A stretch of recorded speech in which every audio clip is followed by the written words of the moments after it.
जय मसीह। प्रभु का धन्यवाद हो कि आज के इस नए हफ्ते के लिए और एक फिर से आपके साथ मिल कर के परमेश्वर के वचन पर अध्ययन करने का ये मौका मिला है। इसलिए हम प्रभु को धन्यवाद देते हैं। पहला पतरस के 5वें अध्याय के अध्ययन को आरंभ करने से पहले एक ज़रूरी सूचना यह है कि इस अध्ययन को जो हम चला रहे हैं, हम आज के बाद फिर इसको कुछ दिनों तक विश्राम देंगे और फिर जनवरी 15 तारीख के बाद फिर इसको पुनः आरंभ करेंगे, क्योंकि ये क्रिसमस का सप्ताह है और लोग अपने अपने क्रिसमस की तैयारी में व्यस्त रहते हैं। इस कारण से इसको हम कुछ हफ्तों के लिए विश्राम देंगे। इस चैनल पर आपको और अभी के लिए कोई वीडियो या ऑडियो रिकॉर्डिंग नहीं प्राप्त होगा। आइए हम 5वें अध्याय के दूसरे पद से आगे देखेंगे। आपको स्मरण होगा कि पिछले 2 हफ्तों से हम प्राचीनों के बारे में ध्यान दे रहे हैं।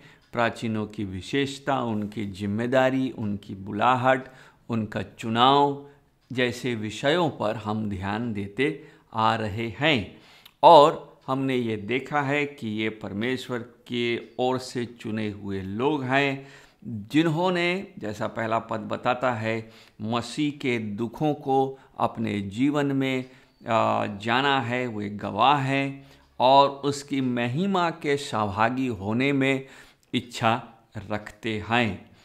अर्थात कहने का तात्पर्य यह है कि वे परमेश्वर के बुलाहट को जो उन्होंने अपने जीवन में पाया है और उद्धार के बुलाहट को उन्होंने अपने जीवन में समझा है।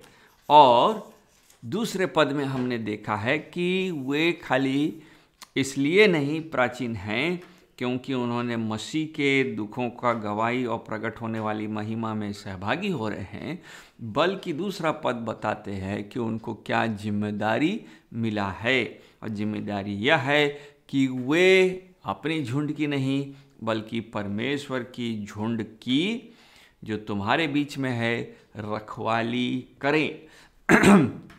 और रखवाली करने का माने है कि वो देखभाल करेंगे, वो अपने भेड़ों का समझ रखेंगे कि उनकी क्या आवश्यकताएं हैं, आत्मिक आवश्यकता क्या है, सांसारिक आवश्यकता क्या है और कैसे उसके लिए हम प्रयास करेंगे और किस प्रकार से इनकी आत्मिक बढ़ोतरी के लिए यह चरवाहा मेहनत करेगा। क्योंकि वचन बताता है कि वो उसको परमेश्वर की ओर से दिया गया है। नाउ अब यहाँ से हम और आगे बढ़ेंगे और देखते हैं कि दूसरे पद के दूसरे हिस्से में ये लिखा है कि यह दबाव से नहीं परंतु परमेश्वर की इच्छा के अनुसार आनंद से हो।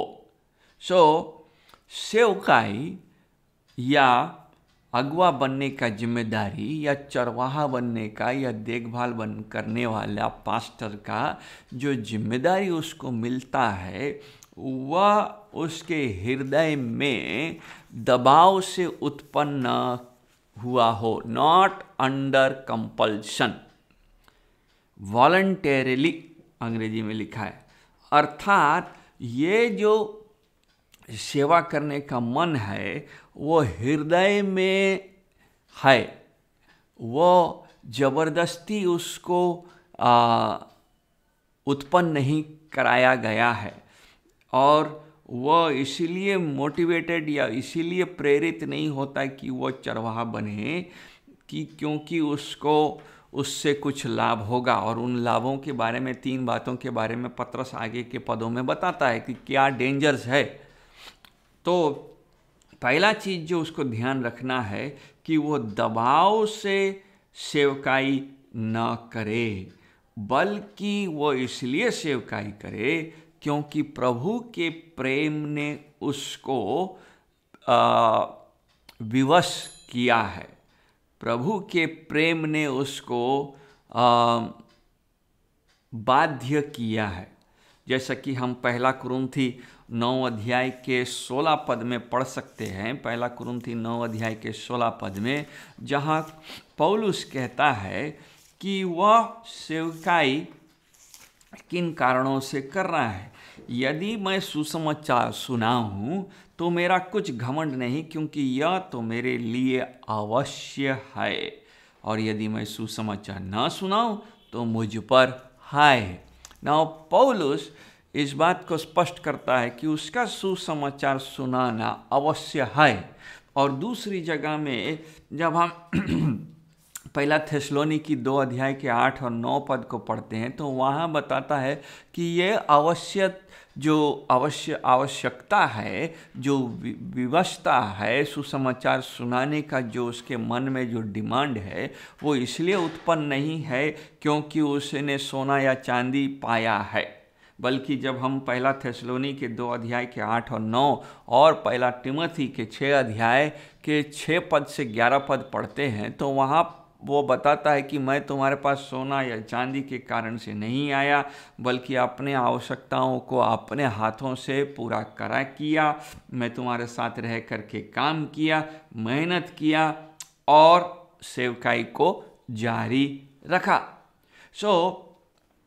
पतरस भी यही कह रहा है कि ये जो सेवक होगा, यह जो प्राचीन है, वह अपनी झुंड की देखभाल रखवाली इसलिए नहीं करता है क्योंकि उससे उसको लाभ है, क्योंकि उसको उससे उसके वो प्रसिद्ध बन सकता है, उसके ऊपर, इस झुंड के ऊपर में उसको पावर है, वो अपना दबदबा दिखा सकता है, इत्यादि बातों को नहीं है, बल्कि वह इसलिए देखभाल करता है दबाव से नहीं, क्योंकि वह परमेश्वर की इच्छा के अनुसार, ये परमेश्वर according to the will of God जो है, ये बहुत बड़ी बात है। कई बार ऐसे अगुवे दिखते हैं जिनके लिए ये विल ऑफ गॉड, परमेश्वर की इच्छा, उनके लिए स्थिर नहीं है, वो बदलता ही रहता है। आज है, कल नहीं है। परमेश्वर की इच्छा इस प्रकार से बदलती नहीं है। परमेश्वर की इच्छा स्थिर है, और वह जब अपनी व्यक्ति में प्रकट करता है तो वह बोझ सदैव रहना चाहिए। आजकल कई ऐसे अगुवे होते हैं जो अन्य उद्देश्यों के कारण से, जिसके बारे में पौलुस और पतरस बताएगा, सेवकाई में उतरते हैं। पहला ऐसा कारण है जिससे एक सेवक को बचे रहना चाहिए, वह है नीच कमाई के लिए नहीं, पर मन लगाकर। कई झूठे प्रचारक पतरस के समय में भी, पौलुस के समय में भी और आज भी सेवकाई में अपने फायदे के लिए, अपने कमाई के लिए सेवा में उतरते हैं। पतरस यह स्पष्ट कर देता है कि सेवक की सेवकाई अपने फायदे की सेवकाई नहीं है, बल्कि ये सेवक की सेवकाई में त्याग है, उसमें बलिदान है, और वह धन, पैसे और अपने कमाई के पीछे भागने वाला व्यक्ति नहीं है। अर्थात धन और कमाई और फायदा उसका सर्वप्रथम लक्ष्य नहीं है। कहने का तात्पर्य क्या है, इसको समझने के लिए पहला तिमोथी 3 अध्याय का 3 पद में पौलुस इसको समझाता है। 3 पद में वो कहता है कि वह व्यक्ति क्या होना चाहिए। जब वो तिमोथी की कलीसिया को समझा रहा है तो वो लिखता है, पियक्कड़ या मारपीट करने वाला ना हो, वरन कोमल हो, झगड़ालू ना हो और न लोभी हो। तीतुस 1:7 में भी इसी प्रकार की बात कही गई है। 1 अध्याय के 7वें पद में पौलुस लिख रहा है कि क्योंकि अध्यक्ष को परमेश्वर का भंडारी होने के कारण निर्दोष होना चाहिए, हठी ना हो, न क्रोधी, न पियक्कड़, न मारपीट करने वाला और न नीच कमाई का लोभी। ना नीच कमाई का लोभी का माने क्या है? क्या इसका यह मतलब है कि बाइबल कह रही है कि अगुआ की जो आवश्यकता है वह पूरी ना हो? क्या उसका कोई भी कमाई ना हो? जब वो मेहनत करे तो उसको उसका प्रतिफल ना मिले? बिल्कुल नहीं। बल्कि पौलुस ने 1 कुरिन्थी 9 अध्याय के 7 से 14 पद में यह कलीसिया को सिखाया है कि उसके अगुओं का देखभाल अच्छी रीति से होना चाहिए और उनके अगुवाई करने के कारण से उनको उसके हिसाब से उनको उसका कमाई देना चाहिए। पिछली बार हमने ये देखा था कि दावने वाली बैल का मुंह नहीं बांधा जाता है। तो कहने का तात्पर्य यह है कि जो व्यक्ति मेहनत करता है अपने भेड़ को संभालने का, देखने का, उसके आवश्यकताओं के लिए वो सुबह से मेहनत करता है, तो उसके लिए कलीसिया का बोझ है, जिम्मेदारी है कि वह उसकी आवश्यकताओं का पूर्ति करे। परंतु इस पूर्ति होने और पूर्ति करने की चेष्टा में अगुआ का सेवकाई का लक्ष्य ये सांसारिक, ये नीच कमाई नहीं होना चाहिए। उसका उद्देश्य, सेवकाई का उद्देश्य कमाई नहीं है, बल्कि सेवकाई का उद्देश्य, जैसा कि वहाँ बताया गया है कि ये परमेश्वर का झुंड है जिसकी देखभाल उसको करने का जिम्मेदारी मिला है। क्या एक अगुए के जीवन में आर्थिक आवश्यकता होंगी? अवश्य होंगी। क्या उसकी आर्थिक आवश्यकताओं को पूरा किया जाना चाहिए? बिल्कुल। क्या उसकी आर्थिक आवश्यकताओं का चिंता उसको होगा? निश्चय होगा। और क्या उसको उन आवश्यकताओं को पूरा करने के लिए मेहनत करना चाहिए? करना चाहिए। परंतु आर्थिक आवश्यकता उसके मेहनत करने का उद्देश्य या लक्ष्य नहीं होना चाहिए। उसके हृदय में ये बात स्पष्ट रहना चाहिए कि वह सेवका इसलिए करता है क्योंकि यह परमेश्वर की इच्छा के अनुसार है। और दूसरी बात, जैसा दूसरा पद बताता है कि यह परमेश्वर की इच्छा के अनुसार उसको उससे आनंद भी प्राप्त होता है। दूसरा पद बताता है कि वह दबाव से नहीं करे, वो ईर्ष्या से नहीं करे, वो कुड़कुड़ाहट से नहीं करे, या एक सैलरी मिल रहा है इसलिए ना करे, बल्कि आनंद से करे। कई बार अगुओं के जीवन में सेवकाई करते करते और सेवकाई के चुनौतियों को समझते और उसको संभालते संभालते कई बार ये देखा गया है कि सेवकों के जीवन से सेवकाई का आनंद हटता है या मिटता है। पतरस बताता है यह नहीं होना चाहिए। ना ध्यान देने वाली बात यह है कि हम 5वें अध्याय में हैं और 5वें अध्याय तक पहुंचने से पहले 4 अध्यायों में पतरस ने उन सारे विपत्तियों का जो एक विश्वासी पर आता है और वो विश्वास को लेकर के वो हिलाया जाता है, छाना जाता है, आग के समान उसको उससे झोंका जाता है और वह उसको कसौटी पे घिसा जा रहा है, ये सारी बातों को उसने चर्चा किया। अगुआ के जीवन में भी उसके विश्वास को लेकर के वह भी छाना जाता है और वह भी आग से होकर के गुजरता है और वह भी परमेश्वर के निमित्त यीशु मसीह के कारण से सताया जाता है। परंतु इन सब बातों में सब समय पतरस ने न्याय पर ध्यान दिया है। एक विश्वासी, एक अगुआ एक आम विश्वासी का जीवन सब समय नेव से जुड़ा रहना चाहिए। और जैसा कि पहले भी हम लोग देख चुके, हमारा नेव स्वयं यीशु मसीह है। हमारा आत्मिक घर यीशु मसीह जो चट्टान है उस पर खड़ा रहना चाहिए। अगर हमारा घर उस पर खड़ा है तो हम निश्चय ही स्थिर रहेंगे।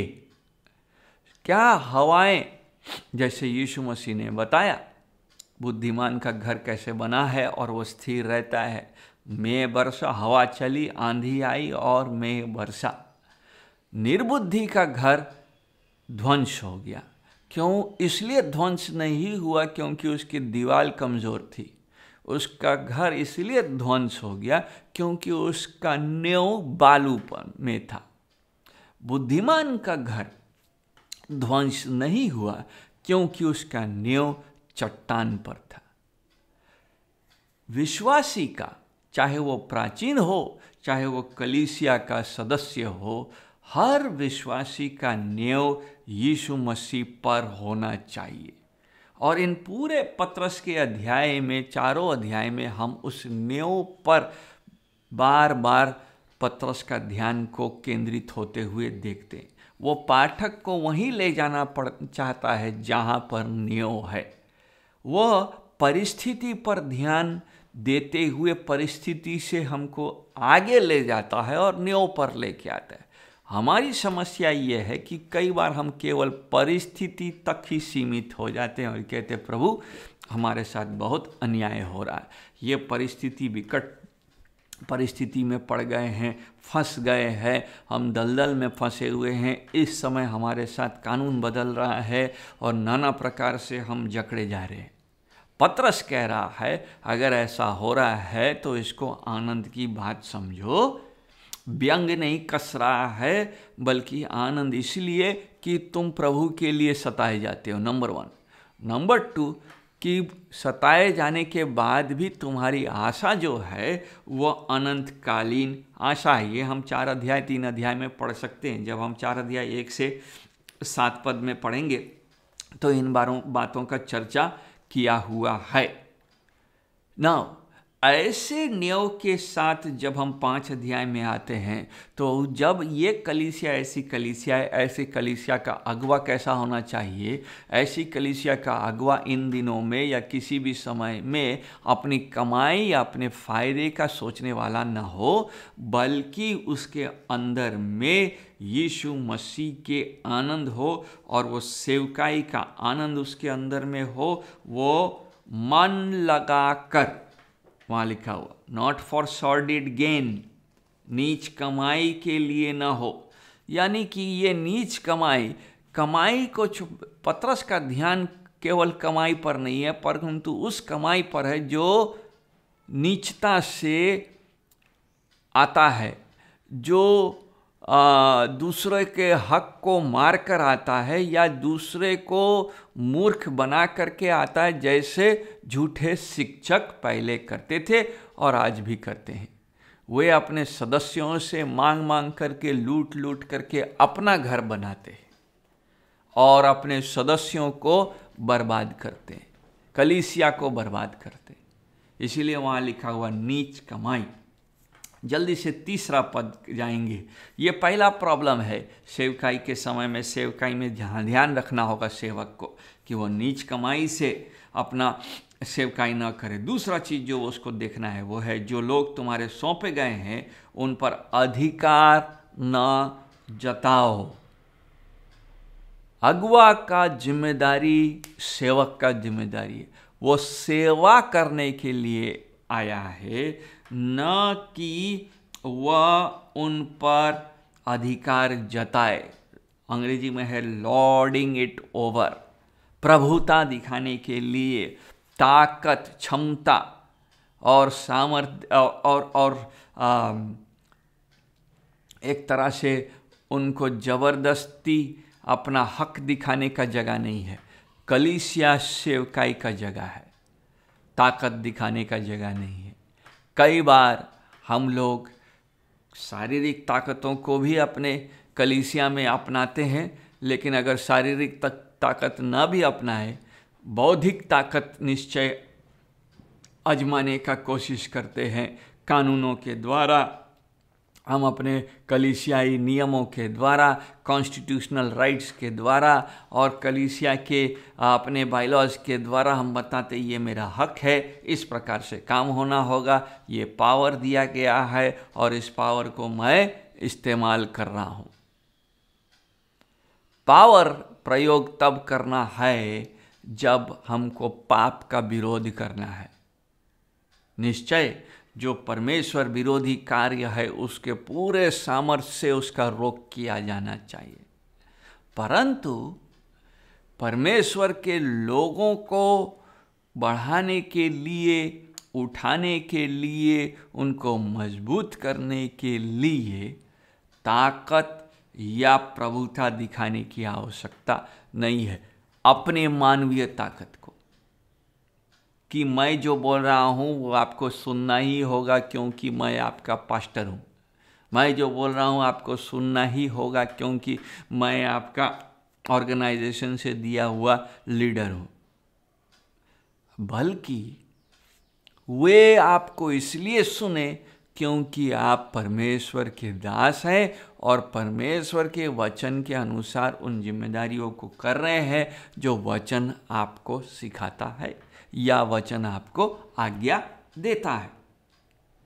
क्यों? क्योंकि तीसरा पद का पहला हिस्सा बताता है, लोग जो तुम्हें सौंपे गए हैं। ये लोग हमने अपने बुद्धि से, अपने चुनाव से, अपने मेहनत से कमाया नहीं है। कई बार हम जो पास्टर है सोचते हैं कि क्योंकि हमने कलीसिया में मेहनत किया, हम सुसमाचार सुनाए, प्रभु ने हमको लोग दिया और वे अब एक कलीसिया बन गई है, मेरे नीचे 10 परिवार, 15 परिवार, 20 परिवार आ गया है और ये 20 परिवारों को मैंने ही बपतिस्मा दिया है और इस कारण से अब वे मेरे नीचे रहेंगे और मेरी ही बात को सुनेंगे। ये सोच बाइबलीय सोच नहीं है। कैसे मालूम? मत्ती रचित सुसमाचार उसका 20 अध्याय, मत्ती रचित सुसमाचार उसका 20 अध्याय के 25 से 28 पद में यीशु मसीह अगुआ कैसा होगा, मसीही अगुआ किस प्रकार का होगा, उसके बारे में सिखाता है। मत्ती रचित सुसमाचार 20 अध्याय 25 से 28 में वो कहता है कि यीशु ने उन्हें पास बुलाकर कहा, तुम जानते हो कि अन्य जातियों के हाकिम उन पर प्रभुता करते हैं और जो बड़े हैं वो उन पर अधिकार जताते हैं, परंतु तुम में ऐसा न होगा।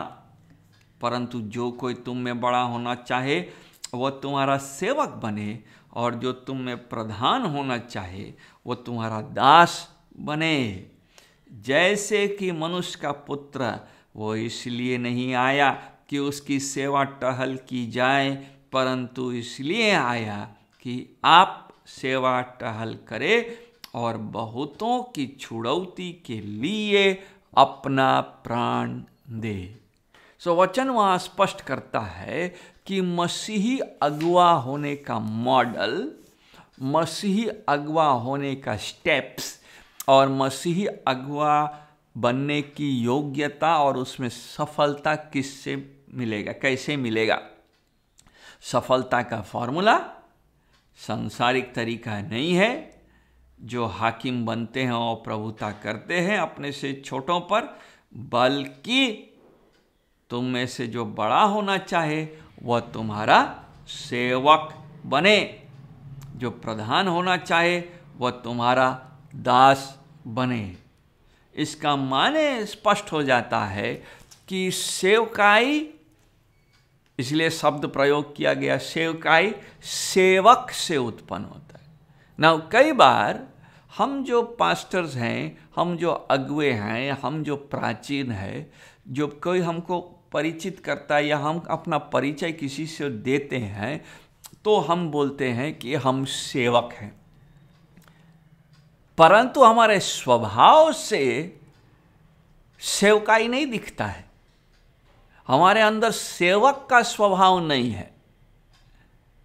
और कई बार हमारा पापी स्वभाव उठ करके आता है और हम अपने आप को किसी से कम समझना नहीं चाहते हैं। कई बार हम कलीसिया में अपने आप को सबसे अधिक प्रधान समझना चाहते हैं। यस, परमेश्वर ने हमको जिम्मेदारी दिया है प्रधान बनने का और निश्चय हमको अगुवाई करना है, परंतु स्वभाव सब समय सेवक का होना चाहिए, जैसे यीशु मसीह का था। इसलिए मत्ती कहता है कि जैसे कि मनुष्य का पुत्र वो इसलिए नहीं आया कि उसकी सेवा टहल की जाए, परंतु इसलिए आया कि आप सेवा टहल करें। ना हम जब अगुआ हैं और जब हम प्राचीन होने के जिम्मेदारी को स्वीकार कर रहे हैं, तो हमारा न्यू यीशु मसीह होना चाहिए और यीशु मसीह का मॉडल लीडरशिप का, सेवा टहल करने का जो मॉडल है वही हमारा मॉडल होना चाहिए। पतरस ने यही सीखा और उसने यही सिखाया कि जो लोग तुम्हें सौंपे गए उन पर अधिकार न जताओ। ओके, तीसरा पद का आखिरी हिस्सा, वरन झुंड के लिए क्या करो, आदर्श बनाओ। एग्जाम्पलरी लाइफ होना चाहिए, आदर्श बनो। हमको अपने आप को जांचना होगा प्रभु के वचन के सामने रख करके, क्या मैं अपने झुंड के लिए एक आदर्श हूँ? क्या मेरे जीवन में वो बातें पाई जाती हैं जो प्रभु का वचन एक अगुआ से देखना चाहता है? ये बहुत महत्वपूर्ण बात है, क्योंकि इसका हिसाब हमको देना है। याकूब में, इसीलिए याकूब जब हम 3 अध्याय पढ़ते हैं तो याकूब वहाँ कहता है, इसलिए हर कोई अगुआ बनने के लिए जल्दीबाजी न करे। 3 अध्याय का 1 पद, क्योंकि उनका न्याय उनके जीवन पर अलग से होगा। इस कारण से यहाँ पर तीसरा पद बताता है, जो लोग तुम्हें सौंपे गए हैं। तो नंबर 1, फ्लॉक ऑफ गॉड, जिसके बारे में हम पहला पद में देख चुके हैं। ये झुंड प्रभु के झुंड है। नंबर 2, ये परमेश्वर की ओर से हमको सौंपा गया है। और नंबर 3, कि हमको उनके लिए आदर्श बनना है। मैं किस प्रकार का एग्जाम्पल हूँ अपने लोगों के लिए? क्या है मेरा लीडरशिप स्टाइल? क्या मैं यीशु मसीह के स्टाइल का हूं? कई बार हम लोग लीडरशिप के बहुत पुस्तक पढ़ते हैं, बहुत लीडरशिप गुरु को फॉलो करते हैं, परंतु यीशु मसीह को छोड़ देते हैं। और यीशु मसीह जो मॉडल हमको देता है वो एकदम स्पष्ट है कि जब हमको कलीसिया मिला, जब हमको भेड़ मिला, तो हमारा काम है कि हम उसकी रखवाली करें, उसकी देखभाल करें और उसको दबाव से नहीं, परमेश्वर की इच्छा के अनुसार आनंद से करें। और यह झुंड के लिए हमको आदर्श बनना है। चौथा पद और आखिरी पद देख करके हम जल्दी से अंत करेंगे। वहाँ लिखा है, जब प्रधान रखवाला प्रकट होगा तो तुम्हें महिमा का मुकुट दिया जाएगा जो मुरझाने का नहीं। और यही एंड रिजल्ट है एक प्राचीन का। प्राचीन का भी एक प्रधान रखवाला है, इसमें कोई संदेह नहीं कि परमेश्वर ने इस प्राचीन को उसके अपने झुंड का रखवाला बनाया है। लेकिन यह प्राचीन भी अपने प्रभु के नीचे है, जिसको पतरस कहता है प्रधान रखवाला। अभी तो समय नहीं है, लेकिन यह चरवाहे का जो चित्र है हमको भजन संगीता में, दाऊद के भजन में मिलता है, जकरिया के पुस्तक में मिलता है, और नए नियम में यूहन्ना में उसे अच्छा चरवाहा के रूप में देखा जाता है। इब्रानियों की पुस्तक में भी यह चित्र बार बार दोहराया गया है। यीशु मसीह हमारा चरवाहा है और पतरस कह रहा है कि वह हमारा प्रधान चरवाहा है, चीफ शेपर्ड। और उसका अस्तित्व या उसका सत्य क्या है? सत्य यह है कि वह हमारे बीच में फिर से प्रकट होगा। और ये बहुत बड़ी बात है। इस कारण से हमको ये जिम्मेदारी बहुत संभाल कर करना है, देखना है कि हम उसको विश्वास योग्यता के साथ कर पाते हैं कि नहीं। क्यों? क्योंकि हिसाब है, हिसाब है। प्रकट होता है, तुम्हें महिमा का मुकुट दिया जाएगा। ये मुकुट महिमा का है। ये महिमा अविनाशी महिमा है। ये महिमा सड़ने वाले, गलने वाले, भस्म होने वाले या समय के साथ नष्ट होने वाला नहीं है। पहला कुरिन्थी के 9 अध्याय 24 और 25 पद में पहला पौलुस कहता है, मैं उस दौड़ में दौड़ा चला जाता हूँ, मुकुट पाने के लिए दौड़ता हूँ, ताकि अंत में वह मुकुट मिले जो अविनाशी है, विनाशी नहीं है। पतरस भी उस अविनाशी मुकुट को पाने के लिए लालसा रखता है और अगुओं को भी उस अविनाशी मुकुट के लिए प्रेरित करता है। जो तुम्हें महिमा का मुकुट दिया जाएगा। और ये महिमा का मुकुट, ये आदर और महिमा हमको जब प्रभु से मिलता है, वो पहचान हमको प्रभु से मिलता है। वो कैसा पहचान है? वो आज पेपर में नाम छपा और कल फिर लोग भूल गए उसको, ऐसा नहीं है। वहाँ आखिरी शब्द है, वो लिखा है 4 पद का आखिरी हिस्सा, जो मुरझाने का नहीं, इम्पेरिशेबल, यानी कि समय के साथ उसमें काई नहीं लगेगा, उसमें जंक नहीं लगेगा, वो काला नहीं होगा, समय के साथ उसको चमकाते रहना नहीं पड़ेगा, बल्कि वह सब समय के लिए जैसा है वैसा ही रहेगा। ये बहुत बड़ी खिताब है। वास्तव में हम जानते ही नहीं है कि ये एक अविनाशी मुकुट कैसा होता है। संसार में हर एक वस्तु मुरझाता है, हर एक वस्तु नष्ट होता है और हर एक वस्तु टल जाएगा। अटल कोई भी वस्तु नहीं रहेगा। इसलिए अटलता को हम वास्तव में नहीं समझते, क्योंकि हमको भी एक समय काल में हम जीते हैं। हम खुद नष्ट हो जाते हैं, इसलिए हम समझ नहीं सकते कि अविनाशी किसको बोलते हैं। केवल परमेश्वर जानता है कि यह अविनाशी मुकुट क्या है। लेकिन पतरस हमको वो दर्शन देता है, वो विजन देता है कि वो कैसा होगा जब प्रधान रखवाला आएगा। वो मुकुट होगा जो मुरझाएगा नहीं। परमेश्वर करे कि हम जिनको प्रभु ने अगवा करके, प्रदान करके चुना है और बोझ दिया है कि हम आनंद के साथ सेवकाई करें,